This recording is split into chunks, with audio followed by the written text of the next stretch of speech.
Welcome to Conversations Live. For more than a decade, we've brought you the best in books, entertainment, celebrity interviews, and current events. When the movers and shakers of the world have something to say to you, they say it to us first. Now celebrating 17 years of broadcasting success, here's your host, Cyrus Webb. And welcome back, everyone, to Conversations Live. I'm your host, Cyrus Webb. Glad you all could join us once again, both for our radio audience here in Mississippi at WYAD 94.1 FM and WYADonline.com. We're glad that you all could be with us. Also, just tuning in through our online affiliates around the world, including iHeartRadio and Amazon Music Podcasts. Glad you all could join us as well. Where if you're looking for a book that will, I think, not only bring a little bit of nostalgia to you, but also make you appreciate the life that you've been able to live and the memories that come along with it, our next two guests have just a great book for you. It's called WATERCRESS. We're excited to welcome author Andrea Wang to the program, as well as the illustrator of the book, Jason Chen. We're going to talk to them not only about the perfect marriage of the story and the beautiful artwork, but also what she hopes you're able to take away from the book and what the two of them hope you're able to take away from the importance of family. Thanks to the two of you for being on with us. Really appreciate it. Thanks for having us. You know, I love this book, and I think, Andrea, the thing that really struck me about the book was that it not only helped you to appreciate, I think, family and togetherness, but also appreciation for life and memories. So what was it like for you to kind of share a bit of yourself in this story, WATERCRESS? It was hard, honestly. I wrote this story for my younger self. I didn't really have another reader in mind, and it was very personal and cathartic for me to write it. You know, I really hope that the story does bring families together to talk about their own family histories and for parents to share some of their own childhood experiences. Yeah. Jason, I love the fact that you share in the back of the book that when you first, read the story, almost a responsibility you felt to make sure that your work kind of complemented it. So what was it like for you when you first read WATERCRESS and then to be able to add your own creativity to it when it comes to the artwork? Well, when I first read it, my editor brought it to me and asked if I'd illustrate it, and I was really blown away by the power of the words and how gracefully she expressed all of this deep emotion in the text. And I was a little intimidated, to be honest, because it was so good and so personal. But I couldn't say no, Luckily, our editor introduced us, and normally the author and the illustrator don't get to meet. But he introduced us, and that was really important. It was really important for me to get to talk to Andrea, get to know her a little bit. And after talking to her, I felt much more relaxed about adding my voice to the story, almost like she gave me permission to do it.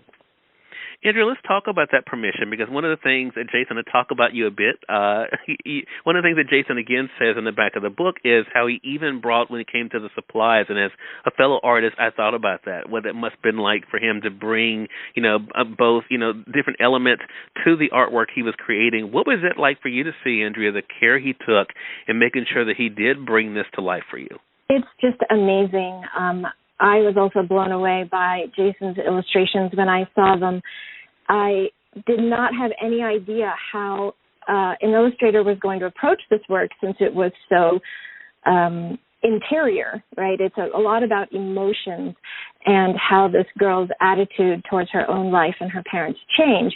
And Jason was just able to convey through the expressions on the characters' faces all of that deep emotion, and just added so much depth and richness to my text. And, it was just a joy to see the finished work. Yeah.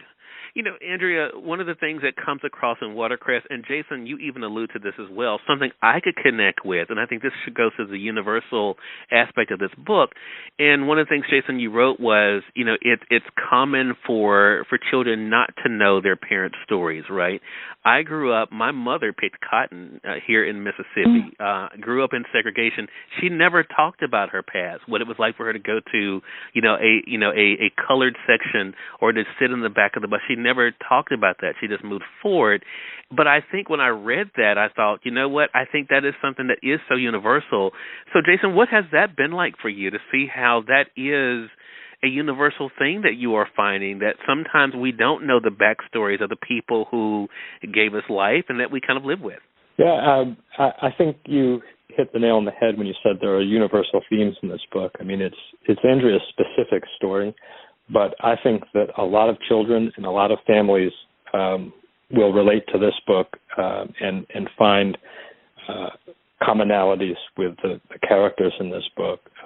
That feeling of belonging or not belonging is something we all go through, or embarrassment with our families.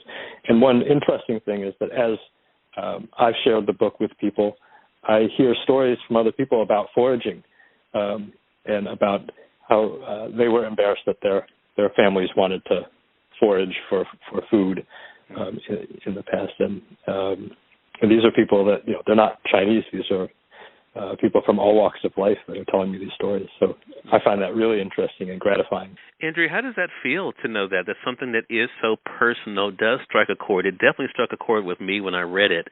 So what was it like for you to know that your story that is personal is something that so many other people can relate to? It feels amazing. I also have been hearing stories of people who have been foraging with their parents for many different kinds of foods. And I love that we share this experience and that it's bringing us all together. And I think that's why I like to write about food and culture, because it crosses those divides and brings communities together. Yeah.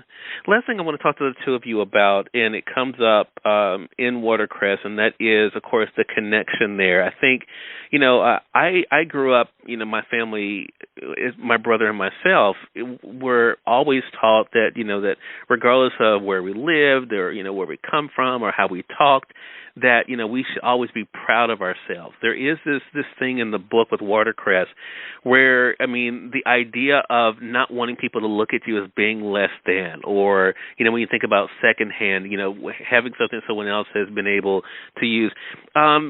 What do you hope readers take away from that aspect, Andrea? And I'll ask you the same question, Jason, about being proud of where you're from and what you have. Yeah, I do think that's a very important part of the book. My perceptions of the hand-me-down clothes or the furniture my parents got from the roadside was to react with shame and embarrassment, and I did not understand that to them these were just very practical survival methods. They were saving money and, getting by. That's what they were trying to do. And I think that it is, again, a universal theme across all cultures, that we're all just trying to get along the best we can. Yeah. And Jason, what about for you? How did you feel, reading that in the story, knowing the how so many families try to share the importance of appreciation for what they have? Yeah, I think that's one of the most powerful and salient points and themes in this story. And I think sharing stories like this, like Andrea sharing her story, helps people have conversations about that.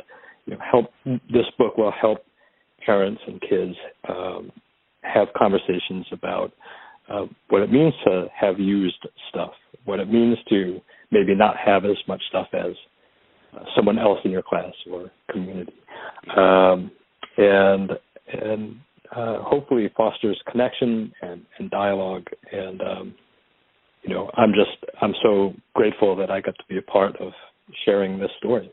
Yeah. Well, it's a beautiful story, Andrea, and I think you're going to do what I hope my audience does, is realize that even though it may be a book that children can enjoy, I think us adults will get some great lessons too. I think about appreciation, but also knowing that a lot of times that we never know the backstories. We never know what made someone who they are. I think the story definitely shares that in a very beautiful way. So thank you so much, Andrea, for writing this book. Oh, well, thank you. Again, everyone, Andrea Wang and Jason Chen have been our guests. The book is called WATERCRESS. You can get it through our friends at Amazon.com or through your favorite local bookstore. And Andrea, I'll ask you this question, and Jason, you can chime in. How can our audience stay connected with you? We both have websites. My website is AndreaYWang.com, and Jason is JasonChin.net. And we have more information about us as well as about the book and discussion guides. Awesome. Love it.